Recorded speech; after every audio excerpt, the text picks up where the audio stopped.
Bon, j'espère que vous êtes en pleine forme. Je vous fais une vidéo parce qu'on est le 1er janvier et j'avais envie de prendre le temps de développer toutes les leçons que j'ai pu apprendre cette année, les leçons que j'ai pu apprendre par l'expérience, plus que les leçons apprises par les formations, même si j'ai fait un paquet de formations encore. Je compte pas m'arrêter. Mais ce matin-là, j'ai pris le temps de rassembler les 11 leçons que la vie m'avait apprises et cette vidéo, je la fais à la fois pour moi, mais à la fois aussi pour toi, parce que je pense que il y a beaucoup de choses qui peuvent être précieuses. Je vais revenir sur certains principes à propos de nos comportements, nos perceptions, qui peuvent, à mon avis, faire une vraie différence pour toi pour l'année qui arrive. Alors, déjà, comment a été mon année? J'ai l'impression d'avoir vécu un début d'année de janvier à juillet qui était vraiment inspirant. Et que de août à décembre, c'était vraiment plus complexe. Ouais, c'était vraiment plus complexe. Ouais, vraiment une première partie d'année connectée à mon cœur, connectée à moi-même, avec plein de belles choses. Et une deuxième partie d'année où plein de belles choses sur le papier.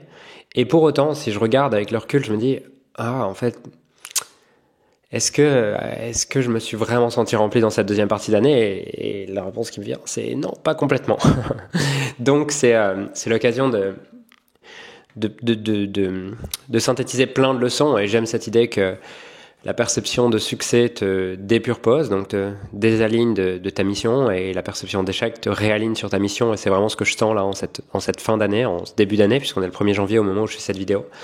J'ai vraiment l'impression depuis quelques jours là, une semaine, 2 semaines, 3 semaines, de vraiment être en mode, ok, reprends-toi en main quoi, genre reprends-toi en main, bouge ton cul, euh, rappelle-toi ce que tu veux faire de ta vie et ouais, rappelle-toi ce que tu veux faire de ta vie. Vraiment cette sensation d'échec, en tout cas, c'est pas vraiment un échec, mais cette sensation de pas être complètement aligné sur cette deuxième partie d'année, elle me pousse vraiment à me dire, ok, qu'est-ce que tu veux? Choisis, sois intentionnel, prends les choses en main, attends pas que, attends pas. Et c'est un paradoxe, c'est que je pense que maîtrise de notre vie, c'est un juste équilibre entre je laisse la vie me surprendre par sa magie et également je choisis, je suis intentionnel, je suis clair. Et c'est une danse où je pense que c'est constamment un réalignement vis-à-vis de où est-ce que je me trouve actuellement. Est-ce que je me laisse un peu trop porter et du coup c'est les autres qui choisissent pour moi ma vie, ou est-ce que au contraire je suis peut-être un peu trop rigide sur ce que je veux et je passe à côté de plein de choses qui pourraient me remplir encore plus, qui pourraient m'inspirer encore plus. Et là en tout cas cette deuxième partie d'année me ramène sur putain, genre reviens un peu plus vers qu'est-ce que tu veux, choisis, peut-être plus cette partie on va dire masculine. Donc ça c'était pas une leçon que j'ai écrite, mais en tout cas c'est quelque chose qui me vient. Venons sur ce que chacune de mes expériences et accomplissements m'ont appris. Bon, la première, elle est très personnelle. Je sais pas si vraiment ça peut t'apporter. Si, probablement qu'il y a peut-être un miroir, mais la première qui me vient, c'est que la méditation, la respiration et tout ce qui touche à la spiritualité est vraiment mon essentiel dans ma vie, quoi. En tout cas, je sais pas si c'est le seul, mais ce qui est clair, c'est que c'est vraiment un de mes profonds essentiels. Et j'ai l'impression que cette année, c'est vraiment la première année où j'arrive à vraiment le prioriser, à m'autoriser à le prioriser, alors que les années d'avant, j'étais en mode un peu, bah non, mais tu perds ton temps si tu médites 1 heure, 2 heures par jour, tu perds ton temps si tu fais du breathwork, tu perds ton temps si tu apprends sur des choses qui vont pas t'aider dans ton business, sur l'histoire des religions, sur toutes ces choses-là. Et pour autant, je vois que ça me remplit. J'ai envie de dédier ma vie à comprendre pourquoi est-ce qu'on fait ce qu'on fait, pourquoi est-ce qu'on est là, c'est quoi la nature de la réalité, c'est quoi c'est quoi la vérité, c'est quoi l'amour, je vois que ça me touche en fait, rien quand j'en parle. J'ai envie de dédier ma vie à cette dimension-là, et peu importe que ça soit compris, peu importe que ça soit le chemin le plus emprunté ou pas, je sais que je veux dédier ma vie à ça. Voilà. Et ça m'inspire, et je peux pas empêcher ça. Voilà. Et ça demande d'accepter peut-être que les gens ne comprennent pas le potentiel business à côté duquel je passe à court terme, que les gens comprennent pas pourquoi est-ce que en apparence j'aide pas plus de personnes, pourquoi est-ce que je fais pas plus de choses, mais Mais voilà, je sens que ça c'est vraiment inspirant pour moi. Et j'ai envie que cette vidéo, elle soit pas juste tu m'écoutes et tout, mais que cette vidéo, elle puisse aussi être un miroir pour toi. C'est quoi que tu sais qui est profondément inspirant pour toi, mais pour autant que tu t'autorises peut-être pas autant que tu le voudrais euh, parce que c'est pas comme ça qu'on vit sa vie, parce que voilà, c'est pas le chemin le plus emprunté. Mais plein de citations d'Emerson qui m'inspirent, qui sont, je sais pas si je les ai là face à moi, mais je peux essayer de les retrouver. En tout cas, ouais, j'en ai face à moi là des citations d'Emerson. Fais confiance à toi-même. Chaque cœur vibre à cette corde de fer. Ne va pas là où le chemin peut mener, va là où il n'y a pas de chemin et laisse une trace.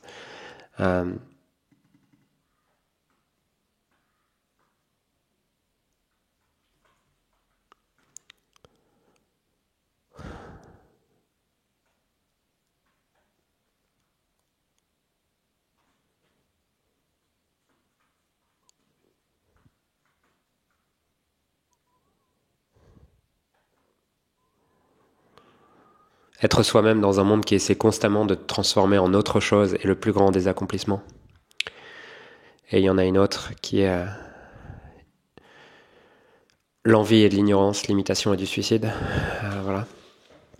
En tout cas, voilà, ça c'est vraiment ma première leçon. C'est, je l'ai putain, genre honore ton désir de vérité, d'amour, de spiritualité, et sois prêt à payer le prix qui va avec. Sois prêt à l'incompréhension des autres. Sois prêt à toutes ces choses-là et honore ça. La deuxième leçon pour cette année, c'est j'ai repris les affirmations, j'ai repris vraiment intentionnellement le fait de regarder mes objectifs tous les matins, et c'est quelque chose que j'avais un peu laissé de côté depuis peut-être 2020. Je l'avais fait beaucoup en 2018, 2019, peut-être même 2020, je sais plus. 2018-2019, c'est sûr. Je me souviens que j'enseignais même à mes clients quelque chose qui s'appelait la Morning Formula, qui était de tous les matins regarder ce que tu veux être, tes rêves, toutes ces choses-là. Et en fait, je l'avais un peu laissé de côté. J'avais un peu laissé de côté ce truc-là. Et vraiment, une de mes leçons, c'est if you don't fill your mind with high priority thoughts, it will fill with low priority thoughts. Donc en français, ça donne quoi? C'est si tu remplis pas ton esprit de pensées hautement prioritaires, de pensées riches, ben il se remplira de pensées pauvres, de pensées qui n'ont pas de sens. Et ton esprit se connectera à des désirs animaux et à des peurs, et remplit ton esprit de haute priorité en termes de pensée, d'objectifs, de rêves. Sinon, c'est les autres qui détermineront tes pensées. Et comme tes pensées créent ta réalité, vraiment, fill your mind with high priority thoughts. Donc, genre, remplis ton esprit avec des pensées hautement prioritaires. Et les affirmations sont un merveilleux moyen de faire ça. Voilà. Donc j'ai vraiment recréé toutes mes affirmations, je les relis quand je fais une tâche qui est à faible valeur ajoutée entre guillemets, ou qui me demande pas énormément de concentration. Je vais j'ouvre le PDF avec toutes mes affirmations, je demande à mon Mac de les lire et il les lit, comme ça je les ai en arrière-plan. Dès lors que je sens que mon esprit se défocus, je reviens sur ces pensées et voilà, ça m'inspire beaucoup, ça m'aide beaucoup. Et la troisième leçon, elle est très très corrélée, mais c'est assure-toi d'avoir des objectifs qui sont ultra clairs et qui sont surtout inspirants pour toi et congruents avec tes valeurs. Parce que pareil, si tu définis pas si t'es pas en train de poursuivre des objectifs qui t'inspirent vraiment, alors tu poursuivras les objectifs des autres qui te désespèrent.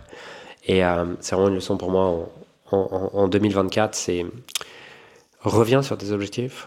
Remets de l'intentionnalité. Qu'est-ce que tu veux vraiment? Parce que je pense que je suis plus clair que probablement 98% des gens. Mais pour autant, être juste clair à ce niveau-là, je peux aller à un niveau de clarté supérieur. Je peux aller à un niveau d'engagement supérieur vers mes objectifs. Et voilà. Et je l'ai vu, enfin, cette année, à plein de moments où j'oubliais peut-être mes objectifs, où j'y étais pas autant connecté que je pourrais l'être.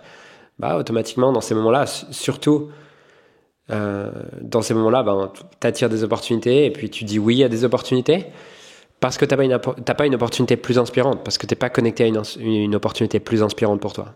Et si tu définis pas tes objectifs, alors tu poursuivras ceux des autres.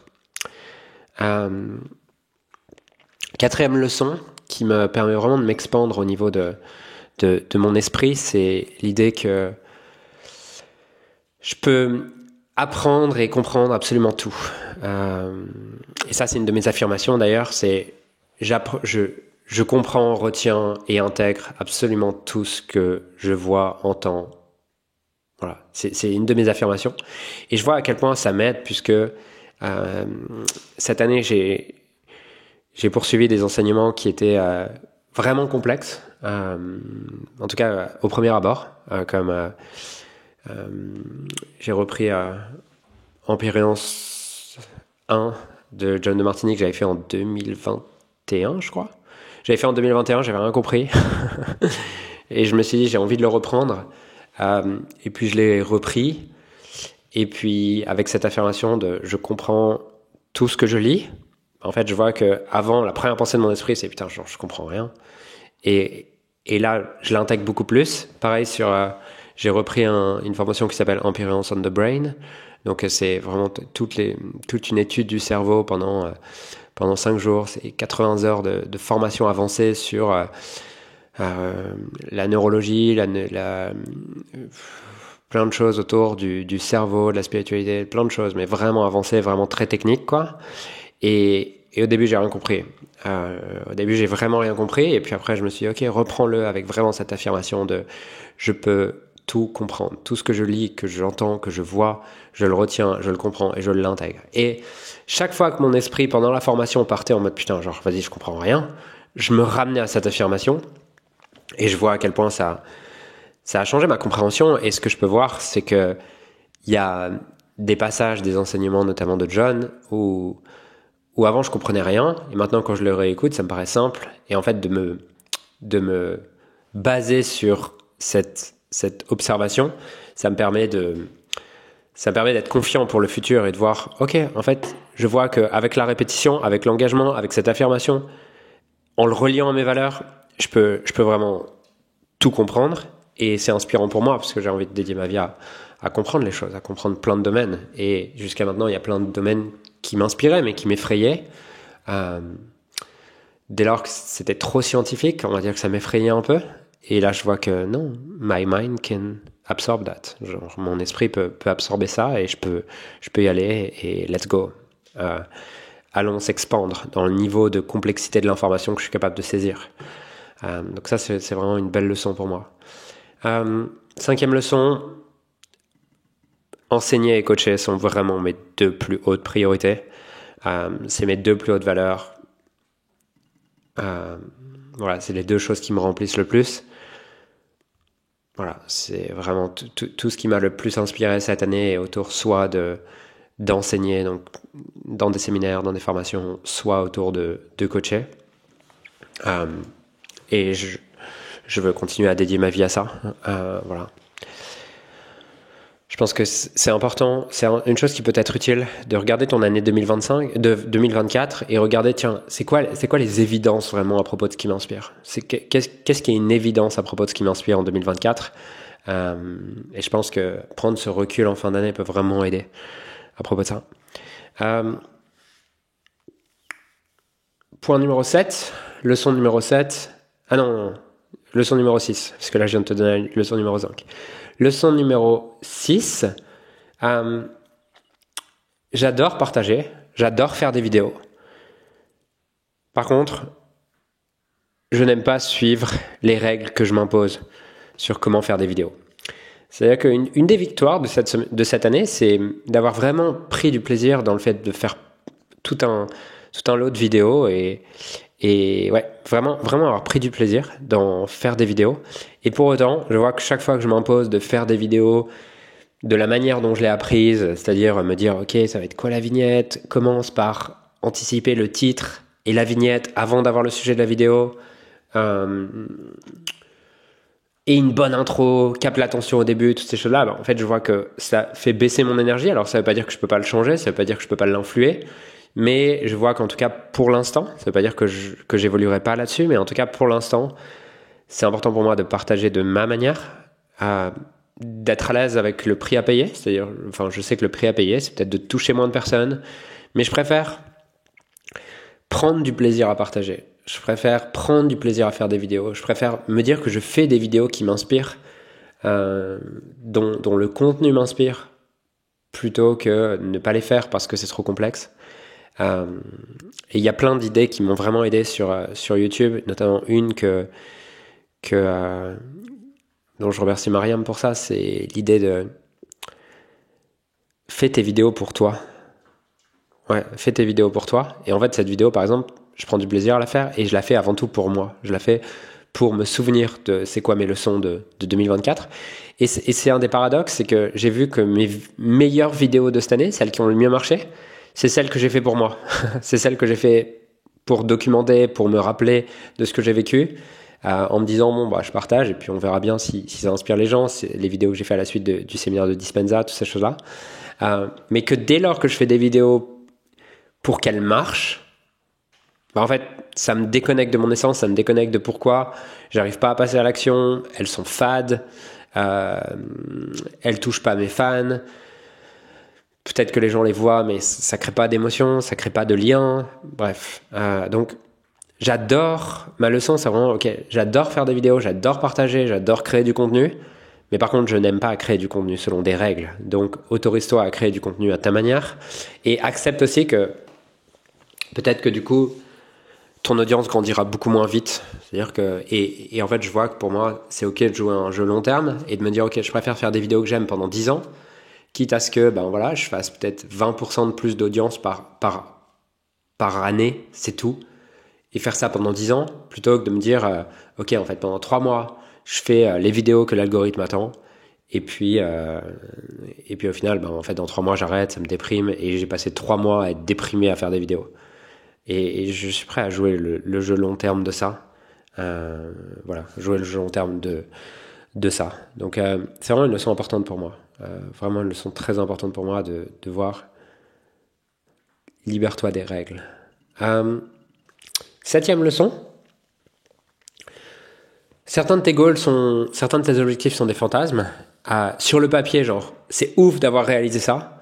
Et pour autant, tu peux te rendre compte que dans ton cœur, ça résonne pas autant que tu croyais. Et c'est ok. Cette année, j'ai réalisé certains objectifs celui que j'étais il y a 5 ans aurait même pas imaginé possible. On aurait rêvé. Se serait dit, waouh, si ça arrivait, c'est dingue. Et pour autant, au moment où ça se réalise, je me rends compte, en fait, c'est pas exactement ce que je veux. Et c'est sûrement c'est des vieux rêves, en fait, des vieux rêves un peu d'enfant, mais qui correspondent plus du tout à ce que je suis devenu. Et c'est ok, lâche. Je crois que j'avais entendu Julie Laroche dire ça à un moment donné dans un de ses podcasts, ça m'avait beaucoup aidé. Elle disait, qu'est-ce qu'elle disait? Elle disait, il y a certains fantasmes que t'as. En fait, bien sûr, tu pourrais les changer à travers tes perceptions, mais si ça fait genre des semaines, des mois, des années que tu as ce fantasme, à un moment donné, réalise-le et va voir si c'est fait pour toi ou pas. Et je crois que cette année, c'était un peu ça. J'ai réalisé certains fantasmes qui m'ont montré que c'était pas pour moi, mais au moins je peux passer à autre chose. Et c'est le cadeau de certains fantasmes. Une autre leçon, qui est peut-être en lien un peu avec la 3e leçon, mais je la vois sur le plan financier.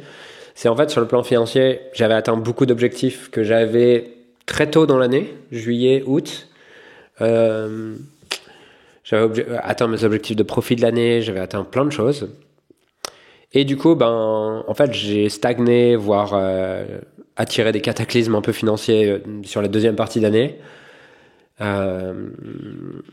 Ouais, voilà, tout simplement. Et du coup, ma leçon, c'est vraiment, voilà, si t'es pas intentionnel dans les challenges que tu veux, encore une fois, financièrement, t'attireras des challenges que tu veux pas financièrement. Donc, crée des objectifs plus grands, vois plus grand, pas en mode exagération et je veux que l'argent soit le but de ma vie, mais stretch-toi un peu plus. Stretch-toi un peu plus, ça te forcera à être plus accountable, à mettre plus de structure, à progresser, à évoluer.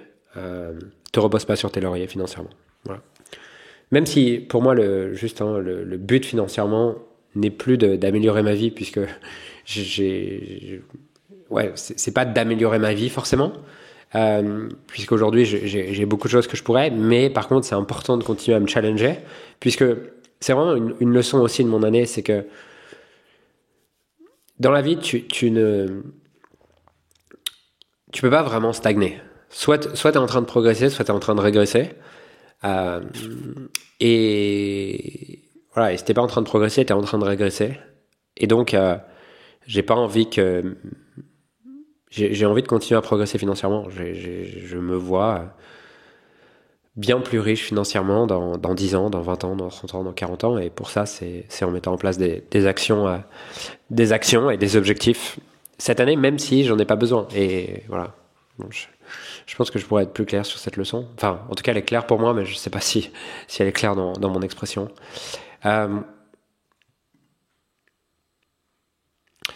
Neuvième objectif, enfin 9e leçon plutôt,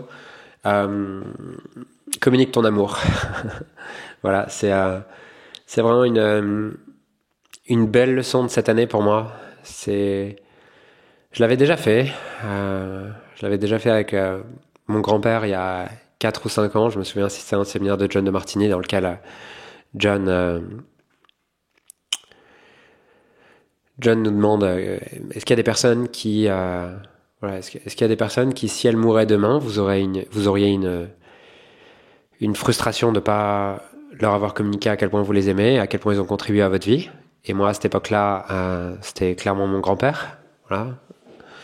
Et du coup, je lui avais écrit une lettre à l'époque. Je me souviens que ma grand-mère m'avait appelé derrière en me disant ton grand-père a lu ta lettre et elle est il a trouvé ça un peu bizarre, il était un peu perturbé, toutes ces choses-là. Et puis finalement, quelques mois avant son décès, il me dit Julien, tu te souviens de la lettre que tu m'as envoyée à 3 ans? Et je lui dis ouais, bien sûr. Il me dit j'aimerais que tu la lises à mon enterrement. Parce que tout le monde pense pas ça de moi. Et c'est marrant comme quoi, des fois, t'as l'impression que les gens ont pas besoin d'amour, que les gens sont pas touchés par l'amour, alors que la réalité c'est que tout le monde est touché par l'amour. Mon grand-père, même s'il l'avait pas exprimé à cette époque-là, ça l'avait énormément touché. Et pour moi, j'étais beaucoup plus en paix en fait avec son décès, de savoir j'ai aucun regret. Je lui ai communiqué ce que j'avais à lui communiquer. Il sait ce que je pense de lui. Il sait ce qu'il m'a apporté dans ma vie. Et je suis reconnaissant. Et cette année, du coup, j'ai eu l'opportunité de faire ça pour ma grand-mère aussi. C'est quelque chose que j'avais jamais fait avec ma grand-mère. Et je me souviens d'une discussion avec ma chérie où on parle de ma grand-mère, je crois, et puis elle me dit mais tu as déjà dit ce que tu penses d'elle et à quel point ce que je partageais à ma chérie à quel point ma grand-mère m'avait à quel point j'avais eu de la chance d'avoir eu cette grand-mère. Et elle me dit tu as déjà dit tout ça? Et je lui dis non. Et du coup, je me souviens, quelques jours plus tard, je fais une méditation ou un breathwork, je sais plus. Et je sors de cette méditation et ce breathwork avec, ok, c'est une évidence, maintenant, je dois écrire cette lettre. Et j'écris cette lettre et je suis vraiment en larmes de tout l'amour que j'ai pour ma grand-mère à ce moment-là. Et je lui envoie le message. Et ce qui est rigolo, c'est que j'ai pas de réponse pendant genre 10 jours. Et j'ai pas de réponse pendant 10-15 jours comme ça. Et je me dis, j'ai un petit sourire intérieur en mode, ok, bon, sa pudeur autour des émotions, autour des sentiments a fait qu'elle sait pas trop quoi répondre. Et c'était vraiment ok pour moi. J'avais pas de charge autour de ça. Et puis finalement, 10-15 jours plus tard, je vais à Paris et puis je dis à ma mère que je vais passer la voir parce que ma mère habite à Paris. Et elle me dit ah oui, et puis tu me rappelleras de te dire que tu me rappelleras de te donner la lettre que ta grand-mère m'a confiée pour toi, parce que ta grand-mère t'a écrit une lettre et c'est très important pour elle que tu la lises. Et en fait, dans cette lettre, elle témoignait aussi de son amour pour moi et à quel point ça l'avait touché que je lui écrive cette lettre. Et voilà. Et je pense que je souhaite vraiment à tout le monde de pouvoir écrire une lettre de gratitude et d'amour à chacune des personnes de sa famille. Puisque parfois dans les familles, il y a cette pudeur, il y a eu des conflits à certains moments, Les parents font de leur mieux et pour autant, ils emmènent aussi de la culpabilité avec eux sur certaines choses qu'ils croient avoir fait, pas pas assez bien fait, et ils s'en veulent. Et je pense que c'est une vraie guérison pour tous les membres de ta famille si tu leur envoies une lettre d'amour où tu leur exprimes tout ton amour. Voilà, c'est quelque chose que j'ai fait cette année avec ma grand-mère, c'est quelque chose que j'ai fait avec ma mère, que j'ai fait avec mon beau-père. Et ouais, que j'ai fait avec mon père, bref. Communique ton amour, c'est une profonde guérison pour toi et pour les autres. Parce que c'était une profonde guérison pour ma grand-mère, mais je pense que ça m'a aussi aidé de lire sa lettre et de voir ça et de garder ça avec moi. Et d'avoir ça avec moi. Je pense que c'est précieux et c'est plus beau. C'est probablement la plus haute forme des richesses. Je suis convaincu de ça aujourd'hui, que la plus haute forme des richesses, c'est l'amour qui peut circuler entre les êtres humains. Et pourquoi s'en priver? Alors, pourquoi s'en priver? Oui, il y a des peurs, des peurs, de l'ego, des masques qu'on a appris à avoir avec certains membres de notre famille, mais ces masques nous empêchent de passer à côté nous font passer à côté de l'essentiel plutôt. 10e point, 10e leçon, chaque fois que tu crois que les autres ont quelque chose que tu n'as pas, alors tu vas te sacrifier. Et tu vas te perdre, et tu vas te minimiser. Et ça a été pour moi une leçon cette année de voir avec différentes collaborations que j'ai eues, de voir qu'à un niveau, je pensais que les gens avec qui je collaborais avaient quelque chose que je n'avais pas. Et je me minimisais par rapport à eux, ce qui fait que dans ces moments-là, je sacrifiais une partie de moi-même. Et il y a un moment donné, cette partie que tu sacrifies, elle fait que tu as plus envie forcément de... En tout cas, tu sens qu'il y a quelque chose qui va pas à l'intérieur de toi. Et tu crées une forme de souffrance. Chaque fois que tu crois que les autres ont quelque chose que tu n'as pas, tu vas te minimiser, tu vas injecter leur valeur dans ta vie, et tu vas créer de la souffrance pour t'éveiller au fait que tu es en train de te minimiser, et revenir à toi-même, redevenir vrai avec toi-même. Donc ça a été une leçon pour moi cette année, même si je le comprenais intellectuellement, de le vivre à un autre niveau. Ça m'a aidé à comprendre, ok, peu importe ce que les gens font, sont, ne mets jamais quelqu'un sur un pédestal, ne condamne jamais quelqu'un, je sais que ça me réarrivera de le faire, mais juste le jeu, c'est pas que ça m'arrive plus, mais je sais que mon challenge, c'est à quelle vitesse est-ce que je suis capable de revenir au centre. Dernier point, 11e, ton conjoint ou ta conjointe, ton partenaire de vie, va créer support et challenge dans ta vie pour t'aider à grandir. Et je vois que ces 4 derniers mois, ma relation avec ma compagne a été plus tendue, plus distante. Voilà, plus tendue, plus distante. Et pour autant, en cette fin d'année, on a vraiment réalisé tous les deux à quel point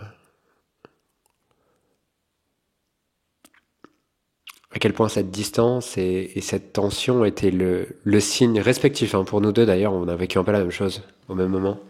Voilà, on est peut-être moins remplis dans nos vies respectives, professionnelles, personnelles, sociales, toutes ces choses-là. Et du coup, on crée plus de conflits dans notre vie de couple parce qu'on est moins rempli, alors que quand t'es rempli, c'est beaucoup plus facile d'aimer les autres. Et je vois que le challenge et les différents conflits qu'on a pu avoir ces 4 derniers mois ont été là pour me rendre accountable et me rendre compte. T'attends des choses qui sont irréalistes, elle attend des choses qui sont irréalistes parce que t'es pas capable de te remplir tout seul et parce que ta vie ne te remplit pas pleinement. Donc je vois à quel point elle me sert et à quel point support et challenge, harmonie et conflit, paix et guerre dans le couple sont là pour me ramener au centre aussi et sont là pour me pousser à continuer à grandir. Donc c'est aussi une belle leçon de cette année. Voilà pour mes 11 leçons. Donc si je les résume, si je les reprends, méditer, respirer et renforcer ma spiritualité est clairement un de mes essentiels. Ça me fait peur car c'est pas le chemin le plus emprunté, mais je sais que ça m'inspire profondément. Et j'ai envie d'honorer ça. Deuxième leçon, reprendre les affirmations, puisque si tu remplis pas ton esprit de pensée hautement prioritaire, il se remplira de pensée bassement prioritaire. Et des objectifs. Troisième leçon, et des objectifs qui t'inspirent, qui soient congruents avec tes valeurs, peu importe qu'ils inspirent les autres. Et au degré où tu es déconnecté de tes objectifs, les autres commenceront à projeter des objectifs dans ta vie et tu te soumettras à eux, tu te subordonneras à eux.